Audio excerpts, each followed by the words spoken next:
¡Hola, gente! Han pasado 84 años.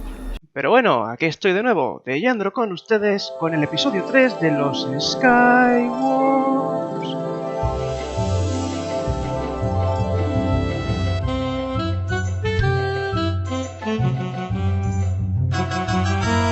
Y primer vídeo de este nuevo año, en concreto de estas 5 islitas que veis aquí.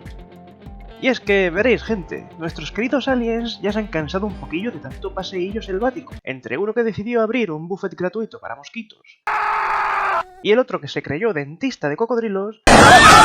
El capitán ya ha acabado hasta la papaya de tanto bichillo, y sobre todo de sus esbirrillos. ¡Callaos! ¡No quiero oíros! ¡Es una orden! ¿Ha quedado claro?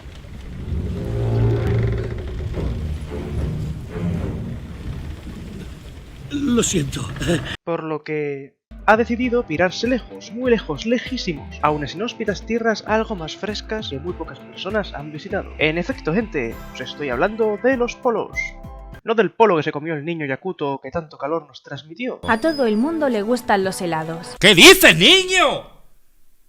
¿Pero cómo que un helado? Si estás a menos 40 grados, loco. ¡Pero está loco el niño! Sino de los polos norte y sur de nuestro bello planeta color cerceta. Y es que si vamos subiendo o bajando de latitud, llegará un punto en el que ni el mejor de los abrigos podrá protegernos. Por el norte encontraríamos al polo norte, y al sur, pues el polo sur. ¿Quién lo imaginaría, verdad? Y aunque a priori puedan parecer iguales, total, todo eso está más blanco que el culito de un lindo corcito, en verdad hay muchas diferencias que hoy veremos. Así que venga, ¿a qué esperamos? Empecemos.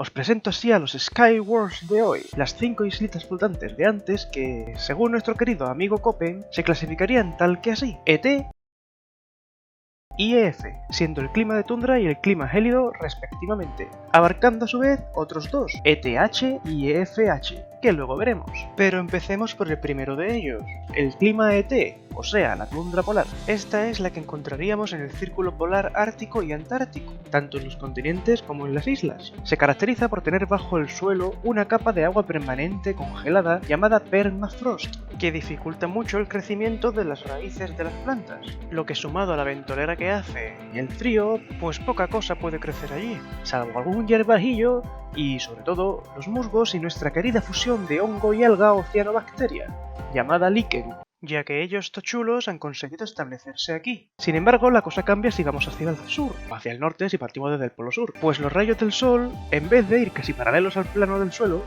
cada vez incidirá más perpendicularmente, aumentando la temperatura gradualmente, y este permafrost se irá derritiendo, y las presiones atmosféricas cambiarán disminuyendo la intensidad y dirección del viento, y poquito a poco iremos viendo plantas más altas, empezando con arbustillos chiquitillos hasta terminar con arbolacos de 30 metracos. Pero entonces dejaríamos de estar en la tundra y pasaríamos a la taiga, que es otro clima que ya veremos en un futuro episodio. Aún así hay diferencias muy importantes entre la tundra polar del norte y la del sur, siendo una de ellas su extensión. En el norte ocupa una inmensidad de kilómetros, mientras que en el sur es prácticamente inexistente. ¿Por qué, os preguntaréis? Pues es básicamente por cómo están distribuidos actualmente los continentes. Y es que en el norte nos encontramos con Norteamérica y Eurasia, que prácticamente le están acariciando la panza al polo norte.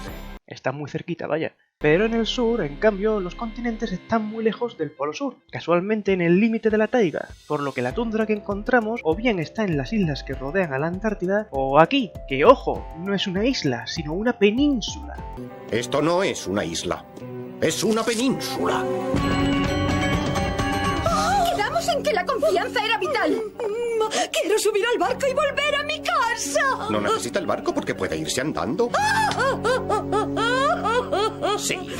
Llamada, atentos, la península antártica. Sí, lo sé, súper original el nombre. Que curiosamente se aleja lo suficiente del polo sur como para que se forme la tundra polar, pero no tanto como para que podamos ver extensos campos de divertidos musgos y felices líquenes, dejándolo todo súper rocoso y limitando su crecimiento a ciertas zonas solo, mientras que en las islas circundantes tampoco es una tundra total, porque la influencia marítima suaviza el clima, es decir, lo hace menos extremo, no congelándose tanto el suelo y permitiendo mayor crecimiento de hierbas y otras plantas pioneras. Vamos, lo que es lo mismo, aquellas plantas que casualmente lleguen a la isla y consigan establecerse en el lugar. Pero esta no es la única diferencia. Resulta que la fauna terrestre es otra de las mayores diferencias que encontramos. En la tundra del norte tenemos, por ejemplo, lobos y renos, entre otros. es decir, mamíferos, grupo que salvo por las focas, orcas y humanos, en el sur, en concreto en la Antártida y mayoría de islas circundantes, no encontramos. Aquí al sur, de hecho, en cambio, lo que encontramos son unas elegantes aves dominando el cotarro,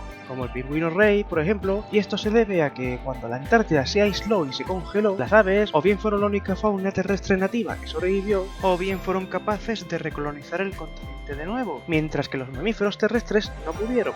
En el norte, en cambio, al estar todo conectado por tierra, sí pudieron llegar los mamíferos sin problemas. Pero bueno, esta tundra y estos animales no están por todo el Ártico o el Antártico, pues si nos vamos acercando más y más a cada polo, la temperatura se va volviendo cada vez más extrema, alcanzando niveles gélidos, que, vaya casualmente, terminan creando un clima, el EF, que os mencioné antes, en concreto clima gélido para los amigos, que lo hace ser un lugar inhóspito y prácticamente inhabitable para la mayoría de los seres vivos, siendo el hielo el principal protagonista del paisaje. Sin embargo, incluso aquí encontramos diferencias entre los dos polos, pues en el sur todo el hielo reposa sobre tierra, es decir, está fuera del agua del mar formando glaciares de varios kilómetros de altura, mientras que en el Ártico este hielo no está sobre tierra, salvo en Groenlandia, sino que está flotando sobre el mar y disminuyendo a medida que viajamos hacia el sur. Y es justo en estas zonas del hielo donde encontramos animales como por ejemplo algunas especies de focas, los zorros árticos y el protagonista del día de hoy, nuestro querido oso blanco. ¡Felicidades por tu día, osito polar!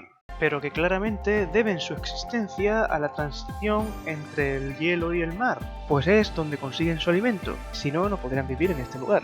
En definitiva, que hay dos tipos de clima donde hace mucho frío, la tundra polar y el clima gélido, bastante diferentes entre sí, como hemos podido ver. En grosso modo, el primero solo está blanco en invierno y el segundo siempre, da igual el mes del que hablemos.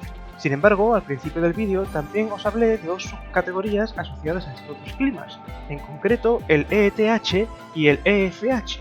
Básicamente son lo mismo que todo lo anterior, salvo por su localización, pues en vez de estar en los polos, están en las montañas. Es decir, ETH sería el clima de tundra alpina y EFH el clima nival. Antes hablábamos de que si aumentaba o disminuía la latitud partiendo desde el ecuador, iba disminuyendo la temperatura, pues algo parecido ocurre en las montañas.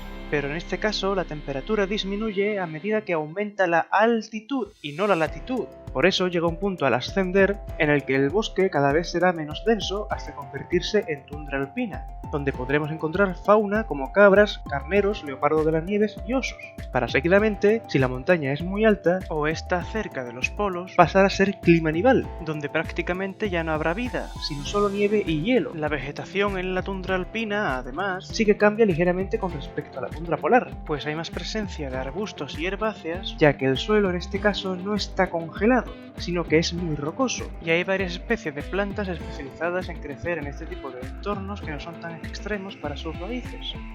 En fin, gente, esto sería todo sobre el clima de tundra y el clima gélido. Espero que os haya gustado mucho el vídeo. Cualquier cosilla, ya sabéis, dejádmelo en los comentarios y no olvidéis de darle al like, suscribíos, apretad la campanita, compartid el vídeo y seguidme en mis redes sociales. Nos vemos en el próximo vídeo. ¡Hasta pronto!